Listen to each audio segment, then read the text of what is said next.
होगी तो हाइट की वैल्यू कम हो जाएगी। h2 height 2t cos theta upon r2 rho g, equation number 2।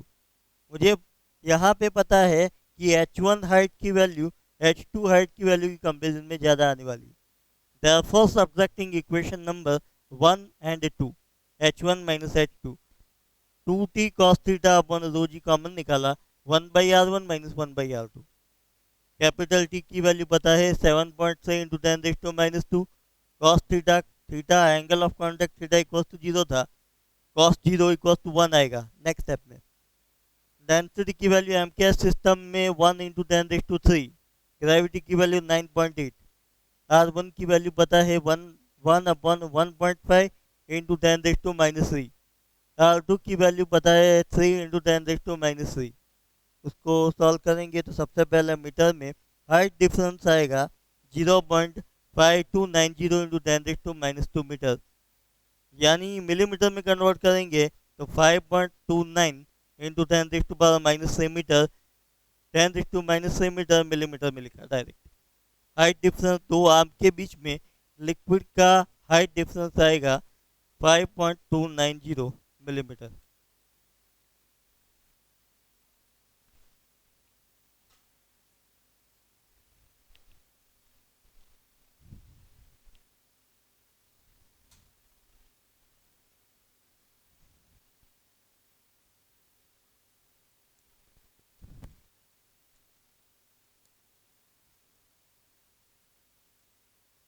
Page number 118 निकालो।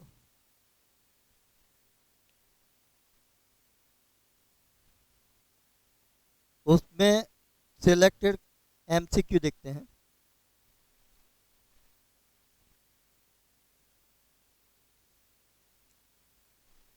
Number 2, a small sphere of mass m and radius r falls through a viscous medium. Its terminal velocity is proportional to first option 1 by r, second option only m, third option under root of m by r और fourth option m by r। चार option में से एक option select करना है। तो terminal velocity equal to 2/9 r square g rho minus rho zero upon eta. यहाँ पे मैं रो जीरो को इग्नोर करूंगा, निगलेक्ट करूंगा। 2/9 r square g upon eta. Density, density को मैं रिप्लेस करूंगा, density equal to mass upon volume, mass m upon volume 4/3 pi r cube. ये 3 कैंसिल किया तो डिनोमिनेटर में 6 आएगा, 6 पाई। और जी ग्रेविटी यहाँ पे लिखी है मैंने, m आर स्क्वायर और आर क्यूब यहाँ पे कैंसिल हो जाएगा, आर रेज़ टू पावर 1 और डिनोमिनेटर में आएगा। जी और 6 पाई कांस्टेंट है, यानी टर्मिनल वेलोसिटी की वैल्यू किसके ऊपर डिपेंड कर रही है, m बाई आर रेशियो के ऊपर। तो ऑप्शन कौन सा आएगा, terminal velocity is proportional to m by r, ये ऑप्शन सही है। मैंने एमसीक्यू नंबर 4 सेलेक्ट किया है। A small sphere falls through a viscous medium. Curve blank of the graph in figure represents its motion.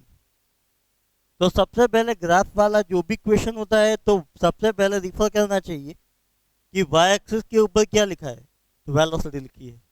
X axis के ऊपर क्या लिखा है, डिस्टेंस लिखा है, यानी डिस्टेंस के हिसाब से वेलोसिटी में चेंज आता है। उसका अलग अलग graph, graph number 1, graph number 2, graph number 3, graph number 4, ये चार ग्राफ में से कौन सा ग्राफ सही ग्राफ है। अगर क्वेश्चन में यहाँ पे लिखा है a small sphere falls through the viscous medium, जैसे स्टोक्स लॉ का रिकॉल करो। स्टोक्स लॉ के अंदर क्या होता था, मासिव ऑब्जेक्ट को हम स्फीयर, मासिव स्फीयर को हम लिक्विड मीडियम के अंदर ड्रॉप करते थे तो वो पहले डाउनवर्ड डायरेक्शन में एक्सेलरेटेड मोशन परफॉर्म करता है। जब डाउनवर्ड डायरेक्शन में एक्सेलरेटेड मोशन परफॉर्म करता है, अब बाद में सर्टेन टाइम के एंड के बाद वो लिक्विड मीडियम के अंदर एंटर होता है।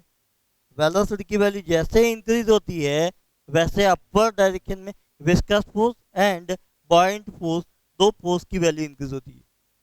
सर्टेन डिस्टेंस लिक्विड मीडियम में ट्रैवल करने के बाद उसकी स्पीड की वैल्यू कांस्टेंट हो जाती है। ये स्टोरी अभी जो तुमने सुनी वो स्टोरी को यहाँ पे ग्राफ के अंदर अप्लाई करने की है। कैसे? पहले वन बाय वन ये सभी ग्राफ को एनालिसिस यहाँ पे करते हैं। ये फर्स्ट ग्राफ है, उसका ग्राफ कैसा जाता है, यहाँ पे देखो ऐसा जाता है, रेड कलर वाला, कंटिन्यूअस रेड कलर वाला ग्राफ। उसका मीनिंग क्या हुआ? जैसे डिस्टेंस इंक्रीज हो रहा है तो वेलोसिटी की वैल्यू इंक्रीज हो रही है, लीनियरली इंक्रीज हो रही है।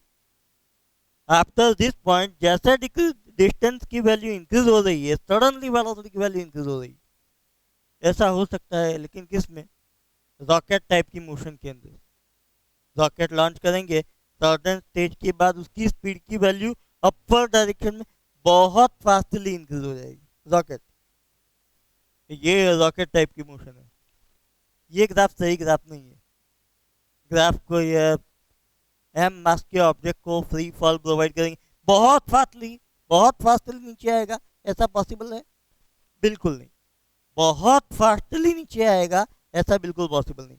तो ये ग्राफ पॉसिबल नहीं है। सेकेंड ग्राफ, स्ट्रेट ग्राफ, ये तो लीनियर मोशन हो गई ना। ये ग्राफ पॉसिबल है। डिस्टेंस बढ़ेगा तो वेलोसिटी प्रोपोर्शनेटली बढ़ेगी। जितना डिस्टेंस बढ़ रहा है उसके हिसाब से वेलोसिटी बढ़ेगी। यूनिफॉर्म मोशन की बात हो रही है, यूनिफॉर्म मोशन की बात हो रही है। तो उसकी मोशन यूनिफॉर्म होती है? बिल्कुल नहीं। स्टोक्स लॉ के अंदर मोशन, मासिव ऑब्जेक्ट की मोशन यूनिफॉर्म होती है? बिल्कुल नहीं। ये ग्राफ पॉसिबल नहीं है।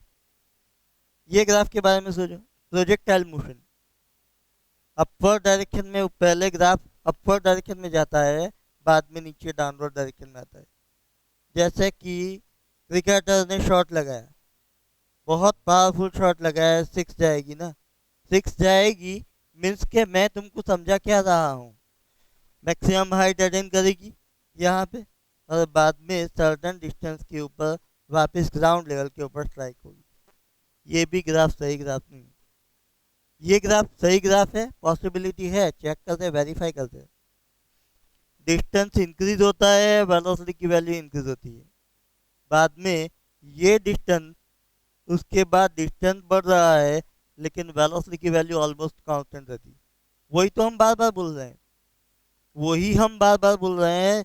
ज़्यादा डिस्टेंस के एंड के बाद लिक्विड मीडियम के अंदर जब भी स्फीयरिकल ऑब्जेक्ट जब एंटर करता है, तब अपवर्ड डायरेक्शन का फोर्स डाउनवर्ड डायरेक्शन के फोर्स को बैलेंस करता है। तो रिजल्टेंट फोर्स कितना हुआ? 0। तब भी ऑब्जेक्ट स्लोली स्लोली स्लोली नीचे आ रहा है। तो this corresponding speed is called slowly slowly slowly बोल रहा हूँ, तो यही स्पीड की वैल्यू, टर्मिनल वेलोसिटी की वैल्यू मानी जाती है। लेकिन वेलोसिटी कांस्टेंट रहती है। तो ये यहाँ पे दिख रहा है, इतने ग्राफ के इतने पार्ट के अंदर, सी ग्राफ के ये पार्ट के अंदर मुझे ऐसा दिख रहा है। ऐसे तुमको यहाँ पे ग्राफिकल क्वेश्चन में सोचना चाहिए। Number 10, the type of flow of water having velocity 10 centimeter per second through a tube of radius 0.5 centimeter is blank. Eta water यानी coefficient of viscosity of the water 0.1 poise CGS system में है। Density of water equals to 1 gram per centimeter cube। मुझे option में से select करना है कि first option में लिखा है स्ट्रीम लाइन, सेकेंड ऑप्शन में अनस्टेबल फ्लो लिखा है, थर्ड ऑप्शन में टर्बुलेंट फ्लो लिखा है, एंड फोर्थ ऑप्शन में नन ऑफ द अबव। देखते हैं। तो सबसे पहले तो ये टाइप ऑफ द फ्लो कौन डिसाइड करता है? Reynold number. तो रेनॉल्ड नंबर की फार्मूला रिकॉल करो। Reynold number NR equal to rho v d upon eta. Rho equal to density, उसकी वैल्यू 1, वेलोसिटी की वैल्यू 10 सेंटीमीटर पर second CGS system, D diameter, diameter की value, radius की value 0.5 centimetre, diameter की value 1, eta coefficient of viscosity की value, water की coefficient of viscosity की value CGS system में 0.1 पॉइंट लिखी है। वैल्यू कितनी आएगी? 100। हमको पता है Reynold number less than 2000 then flow becomes streamline. तो ये 100 वैल्यू लेस देन 2000 है, तो फ्लो कैसा होना चाहिए? स्ट्रीमलाइन फ्लो होना चाहिए।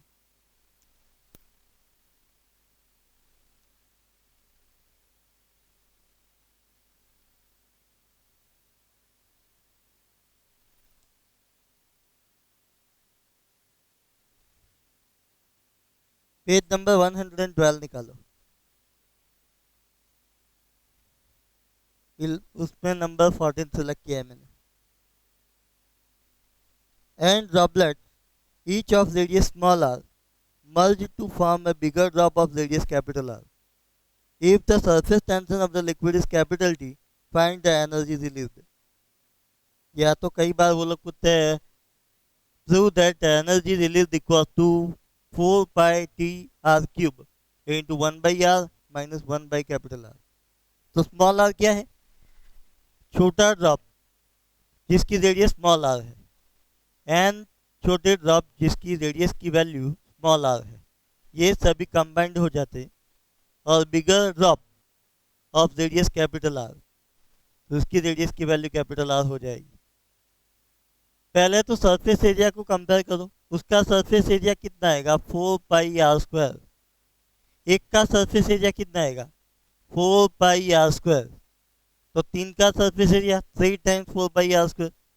लेकिन क्वेश्चन में क्या है?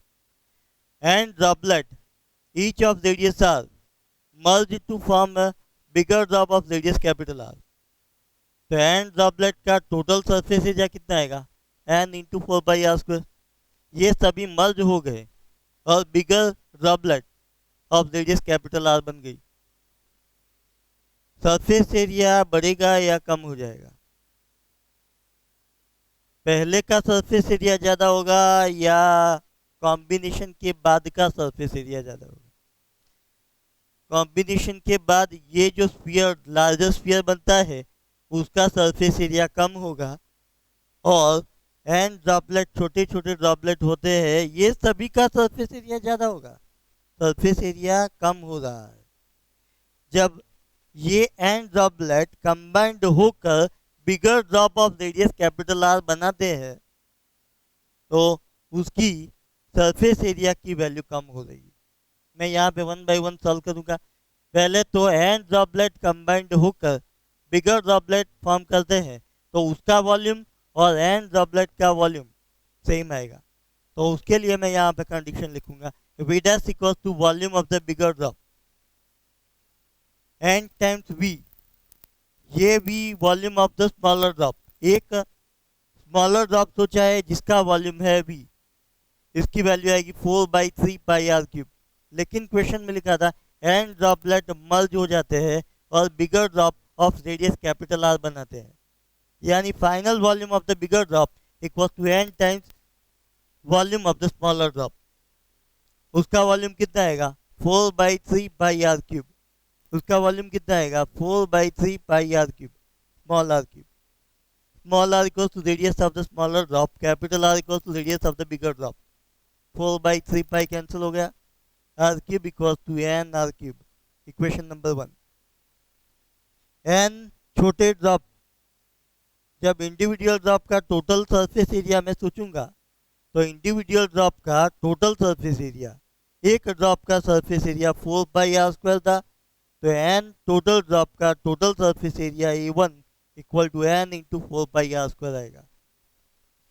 बिगर ड्रॉप बन गया तो मुझे पता है ये एन ड्रॉप उसका टोटल एरिया A1, A2 जो बिगर ड्रॉप बन रहा है उसके एरिया की कंपेरिजन में ऊपर का एरिया ज्यादा आएगा, यानी एरिया डिक्रीज हो रहा है। डिक्रीज इन एरिया कितना आएगा?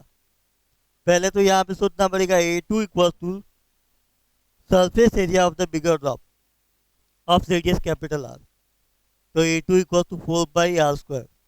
Decrease in surface area delta A equal to A1 minus A2, A1 equal to n into 4 pi r square minus 4 pi r square, उसमें से 4 पाई कॉमन निकाला, n r square minus r square. आगे देखते हैं energy release, यानी एक type का work हुआ। Work done equals to formula क्या है T into delta a, capital T equals to surface tension of the liquid, delta a decrease in surface area, value 4 pi into n r square minus r square. मैं यहाँ पे r cube multiply करूंगा और r cube divide करूंगा, r cube divide किया यहाँ पे और आर क्यूब मैंने मल्टीप्लाई किया, n r square upon r cube, are square upon r cube 1 by r लिखा। Capital r cube equal to capital r cube equal to n r cube, ये value यहाँ पे सब्स्टिट्यूट कर दो, n r cube, n n cancel हो गया, r square upon r cube 1/r, energy release equal to 4πt r cube into 1/r minus 1/R। इतनी energy release होगी जब एन छोटे ड्रॉपलेट मर्ज हो जाते हैं, कंबाइंड हो जाते हैं और bigger drop of radius capital r बनाते हैं, तो इतनी वैल्यू की एनर्जी रिलीज होगी।